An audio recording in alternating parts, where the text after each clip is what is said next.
saya melihat negara-negara seperti Thailand dan Malaysia ini sudah seperti kembali normal ya. Mereka sudah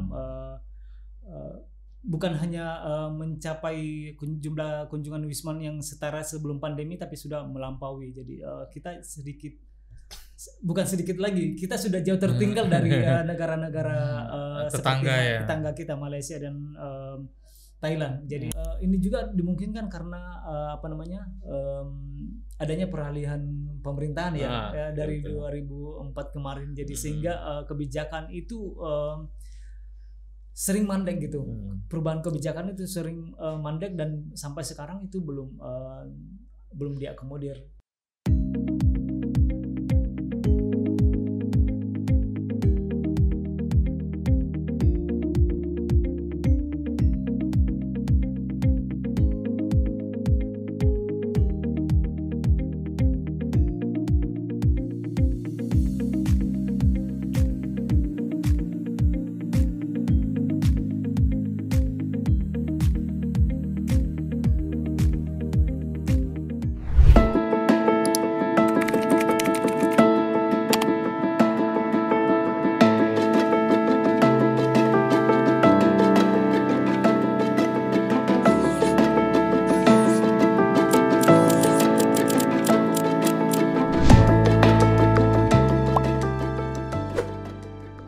Selamat siang, bersama saya Muhammad Ahang, berjumpa lagi di program Cakap-Cakap Batam Pos.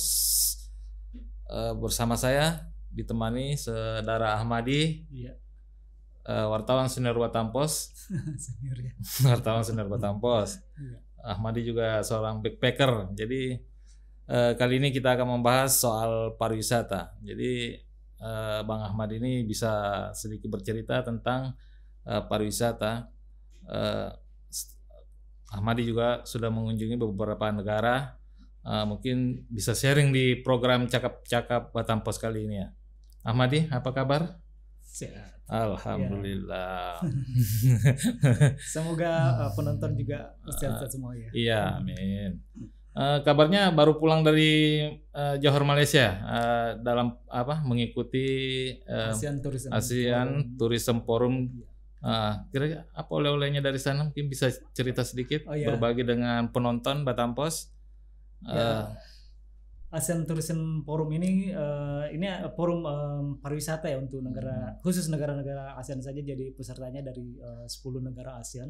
Nah, tahun ini, di awal tahun ini di 2025 selama 6 hari mengikuti konferensi di kebetulan di Johor, tetangga kita. Jadi Batam salah satunya Batam Pos salah satunya yang diundang untuk mengikuti konferensi ini dari media gitu ya. Iya, dari media untuk Indonesia ya, media dari Indonesia. Salah satunya dari 10 media dari Indonesia yang diundang untuk menghadiri konferensi dan pameran pariwisata ini. Nah, selama di sana itu ada banyak yang insight yang bisa didapat, terutama mengenai pariwisata, perkembangan pariwisata di negara-negara ASEAN. Ya, setiap negara itu memaparkan potensinya mereka, sejauh mana kunjungan jumlah wisatawan selama 2024 yang lalu, kemudian apa yang akan mereka tawarkan untuk tahun ini dan tahun-tahun mendatang. Nah, dari situ banyak yang perbedaan yang sangat signifikan saya lihat, terutama dari kunjungan wisman ke negara-negara ASEAN ini. Mana paling tinggi ini? Dari 10 negara yang ikut serta di situ. Dari 10 negara ASEAN ini yang pastinya Thailand yang pertama. Ini selalu berada di posisi pertama untuk kunjungan jumlah wisman ya. Untuk tahun lalu saja itu mereka mendapat sekitar 30-an juta jiwa kunjungan wisman. Di posisi kedua itu Malaysia dengan sekitar 27 jumlah kunjungan wisman. Kemudian di bawahnya ketiga itu Vietnam. Vietnam ini yang luar biasa karena udah mulai menyalip Indonesia. Ya, meskipun ada perbedaan yang tidak terlalu signifikan, tapi langkah mereka udah melampaui Indonesia. Mereka sekitar 16 atau 17 sekitar 16-17 juta kunjungan wisman. Padahal Vietnam ini kan baru melakukan perbaikan infrastruktur sektor-sektor untuk menarik pariwisata. Iya. Tapi mereka sudah luar biasa, udah melewati Indonesia yang berada di posisi keempat dengan 14 sampai 15 juta kunjungan wisatawan mancanegara selama 2024. Nah, Indonesia sendiri dari forum itu memanfaatnya gimana? Indonesia berada di mana posisinya di? Seperti yang saya katakan tadi, mereka ada berada di posisi 4. Kita hanya berbeda tipis dengan Singapura yang sekitar 14 jutaan juga. Jadi ya sebenarnya kalau dibanding dalam perbandingan Singapura ini bukan saingan kita. Justru saingan kita itu Thailand, Malaysia dan Vietnam. Dan Vietnam ini sudah melewatin kita. Jadi menurut saya banyak PR yang harus dilakukan supaya Indonesia bisa bangkit setelah pandemi ini, karena saya melihat negara-negara seperti Thailand dan Malaysia ini sudah seperti kembali normal ya. Mereka sudah bukan hanya mencapai jumlah kunjungan wisman yang setara sebelum pandemi, tapi sudah melampaui. Jadi kita bukan sedikit lagi, kita sudah jauh tertinggal dari negara-negara tetangga kita, Malaysia dan Thailand. Jadi mungkin ada banyak PR yang bisa harus dilakukan supaya kita bisa setidaknya mendekati. Ya. Problemnya kira-kira apa tuh misalnya? Kalau dibandingkan dengan kita pastinya kalau melihat pariwisata ya kita harus melakukan perbandingan ya. Menurut saya problemnya ada beragam ya. Problemnya mulai dari aksesnya ini mulai dari transportasi dan sarana atau fasilitas infrastrukturnya. Tapi menurut saya itu bukan sebuah alasan untuk bisa lebih jauh atau mendekati jumlah kunjungan wisman negara-negara tetangga ini. Ada pengaruh nggak dengan kebijakan politik misalnya? Menurut saya bisa saja. Ya, pasti berpengaruh. Misalnya terjadi kekisruan di suatu negara pasti akan berdampak. Akan berdampak. Tapi yang saya lihat di sini adalah kebijakan dari pemerintah. Bagaimana pemerintah bisa memberikan akses yang lebih mudah kepada wisatawan, terutama untuk pembebasan visa atau visa on arrival. Nah, dibandingkan dengan negara-negara ASEAN ini, kita lebih belum memberikan kebijakan yang lebih longgar untuk wisman ini. Contohnya soal visa ya. Kalau di Thailand itu bebas visa itu sudah diberikan kepada sekitar 90-an negara. Ini kita bicara bebas visa ya, bukan visa on arrival. Kemudian Malaysia itu sekitar 80-an negara bisa mendapatkan bebas visa untuk kunjungan selama 30 hari.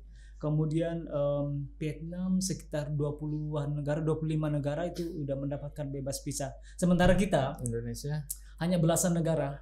Itu pun cuma negara tetangga, negara-negara ASEAN. Kemudian bertambah menjadi dari 10 negara menjadi 11 negara menjadi 13 negara dengan tambahan dari negara Suriname, Kolombia sama Hong Kong.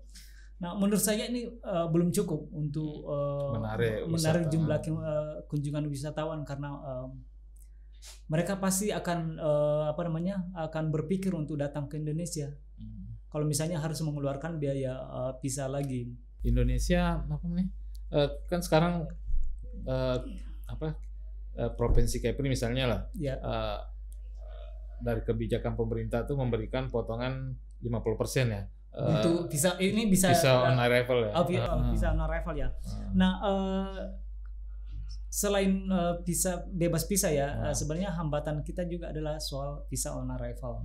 Nah, memang sih sudah banyak negara yang mendapat kebijakan ini, sekitar 80 tahun 2005 ini sudah 86 negara yang mendapatkan visa on arrival. Tapi kan ini tetap mendapat harus wisatawan tetap harus mengeluarkan biaya. Gitu. Ya, untuk kunjungan 30 hari itu kan sekitar 35 US dollar atau sekitar 500 ribu rupiah. Dan khusus untuk wilayah Kepri ada potongan 50%. Ada potongan ya 50%, tapi itu pun udah dikurangin dengan jumlah durasinya. Jadi bukan lagi 30 hari, tapi itu hanya sekitar 7 hari ya kalau nggak salah ya. Dan itu pun khusus untuk untuk negara-negara tertentu saja, nggak banyak, tidak banyak seperti negara-negara yang mendapatkan bebas visa FOA. normal. Ya. Jadi kebijakan ini belum mampu mendorong atau meningkatkan kunjungan Wisman ya, terutama menurut saya belum bisa meskipun meskipun Indonesia ini punya potensi yang luar biasa. Iya. Punya objek wisata yang lebih beragam, punya dari bawah laut sampai pegunungan itu semuanya ada, tapi itu belum mampu dikelola dengan baik ya belum mampu menarik jumlah wisman karena ya itu tadi selain terhambat dengan kebijakan pemerintah itu. Dan itu perlu didorong tidak hanya oleh para pelaku pariwisata tetapi juga oleh pemangku kepentingan di masing-masing daerah gitu. Jadi pemerintah daerah ini harus lebih proaktif lagi ya. Soalnya kan kebijakan FOA ini kan dari pemerintah pusat nih ya. Iya, benar. Jadi pemerintah daerah yang harus ambil langkah cepat atau untuk mendorong agar kebijakan pemerintah itu bisa berubah untuk mendorong meningkatkan kunjungan wisatawan khususnya ke Batam, Kepri dan umumnya. Ya, khusus di Batam sebenarnya pemerintah daerah khususnya Dinas Pariwisata baik Batam ataupun Dinas Pariwisata Provinsi itu sudah mendorong sudah sangat aktif untuk mendorong supaya pemerintah pusat mengeluarkan kebijakan yang lebih lebih longgar gitu. Cuman itu perjuangan itu sebenarnya sudah dimulai dari tahun-tahun 2003 lalu, 2004 lalu ya. Namun pemerintah belum terlalu mendengar keinginan dan keluhan dari pemerintah daerah ataupun dari Batam dan Kepri ya. Ya, para agen travel gitu.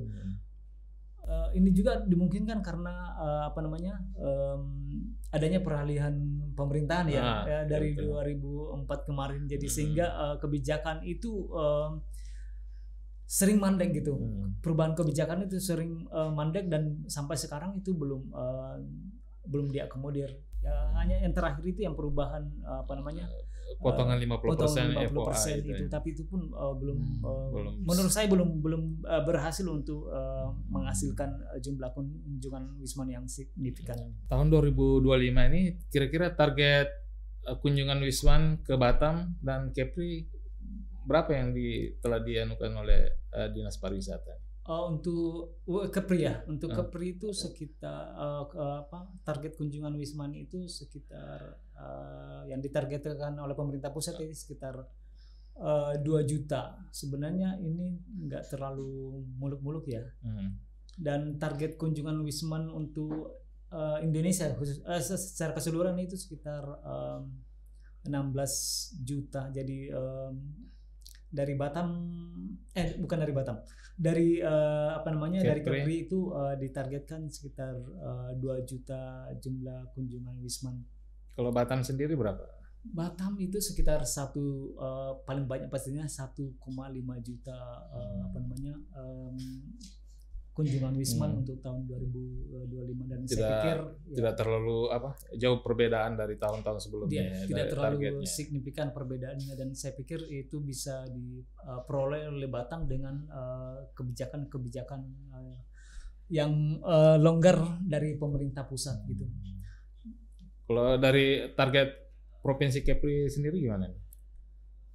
Itu sekitar 2, juta jiwa kunjungan itu realistis atau? Menurut saya ini sangat realistis karena kita berada di perbatasan. Dan kunjungan Wisman yang paling banyak ke Indonesia itu sebenarnya dari negara tetangga, Singapura dan Malaysia. Singapura dan Malaysia. Jadi kita punya potensi untuk mendatangkan Wisman dari negara tetangga ini. Hanya saja perlu selain kebijakan, kalau soal visa ya tidak perlu inikan lagi karena Malaysia dan Singapura kan memang bebas visa. Cuman hanya perlu yang harus dilakukan adalah pembenahan di beberapa sektor, terutama mengenai destinasi wisata. Pengemasan destinasi wisata di Batam dan di Indonesia. Karena menurut saya Indonesia itu punya banyak potensi, cuman hanya belum dikemas secara baik, belum dikelola secara baik sehingga wisatawan belum melihat destinasi yang mana yang harus dikunjungi di Indonesia. Memang sudah banyak seperti wisata pantai ya, wisata pantai, wisata kuliner. Cuman hanya pengelolaannya yang menurut saya yang belum baik. Sebagai perbandingan aja ya, waktu ikut Asian Tourism Forum kemarin itu kita kan mendapat 3 hari untuk wisata ke beberapa tempat di Malaysia. Nah, salah satu yang saya dapat itu saya mendapat bagian ke Selangor. Nah, Selangor ini ya dekat dari Kuala Lumpur lah, masih wilayah hanya 1 jam 2 jam dari Kuala Lumpur. Nah, yang saya dapat itu kunjungan ke salah satu guest house di Selangor ya, di namanya Sungai Besar. Ini salah satu countryside ya, kampungnya di satu-satunya countryside di Selangor. Nah, yang apa yang menarik dari situ tuh? Pengemasannya atau apa? Kan yang objek yang dikunjungin ini adalah guest house yang berada di lahan persawahan. Bagi kita Indonesia itu hal yang biasa ya, melihat sawah, bentangan sawah yang luas dengan padi yang sudah mulai menguning, itu bagi saya, mungkin bagi Bang Tang itu hal biasa. Kalau kita kan dari kampung itu hal yang biasa. Cuman lahan sawah aja kok. Tapi di sana bisa dikemas dengan semenarik mungkin ya. Bisa mendatangkan wisatawan gitu. Kemudian salah seorang rekan media nyeletuk gini, kalau di kampung saya ini mah banyak, ngapain juga dijual yang kayak beginian. Tapi saya berpikir ini bukan soal itu, ini bukan soal hal yang biasa yang sudah ada di kampung kita, tapi bagaimana kita bisa ini bisa mengundang wisatawan asing yang kalau bagi kita mungkin hal biasa, tapi bagi orang-orang Eropa dari itu kan Amerika itu hal yang luar biasa karena di tempat mereka nggak ada gitu. Jadi yang sebenarnya yang harus ini ya pola pikir kita, bagaimana kita bisa melihat jeli melihat sesuatu yang biasa itu menjadi hal yang luar biasa bagi Wisman gitu. Ya kita sebenarnya sudah menjual itu ya, di Bali sudah dijual ya, tapi ya di Bali kan memang pemandangan sawahnya berbeda dengan yang kita punya di Indonesia yang pada umumnya di Indonesia. Mereka kan di Bali ya punya sawah yang tersering, dan yang saya lihat di Malaysia itu ya seperti kebanyakannya di Indonesia, sawah dengan bentangan yang luas. Iya. Tapi itu bisa mendatangkan wisatawan mancanegara. Dengan kemasan menarik. Kemasannya seperti mulai dari mengejarkan cara bercocok tanam, cara nanam padi. Jadi ada edukasi juga di situ. Ada edukasi, dan itu membuat mereka sangat memberikan pengalaman yang luar biasa bagi mereka, karena itu sesuatu yang tidak pernah mereka dapatkan. Mungkin mereka pernah melihat tanaman padi, tapi mereka tidak tahu bagaimana cara bercocok tanam gitu, ya, bagaimana bermain di lumpur gitu, dan itu membuat mereka sangat antusias. Ya, bermain di lumpur sawah saja mereka udah sangat antusias, apalagi melihat hal yang lebih indah lagi gitu, yang lainnya gitu. Di situ kira-kira pengunjungnya lebih banyak dari mana itu? Selain dari wisatawan dari Eropa, dari Indonesia pun ada. Oh itu. Kenapa dari Indonesia, orang-orang Indonesia mau datang? Karena ini tempatnya di luar negeri. Pengaruh luar negerinya. Pengaruh luar negeri dan yang lainnya karena apa namanya? Pastinya karena selain ingin melihat wisata apa namanya persawahan dan mungkin menginap di apa namanya area persawahan, mereka menginap di tengah sawah nih, orang kota nih. Orang kota mau datang melihat pemandangan desa dan mereka ingin tinggal di desa, merasakan suasana di desa. Jadi mereka tertarik untuk datang jauh-jauh dari Indonesia ke Malaysia, padahal di negara kita ada gitu. Nah, itulah apa namanya yang perlu dilakukan oleh bukan hanya pemerintah, tetapi juga apa namanya masyarakat Indonesia, bagaimana melihat hal-hal yang biasa untuk bisa dikelola untuk menjadi destinasi wisata gitu. Oke, dari perbincang-bincang kita hari ini, kira-kira apa yang bisa ditarik dari itu untuk perbaikan pariwisata Indonesia dan Kepri khususnya?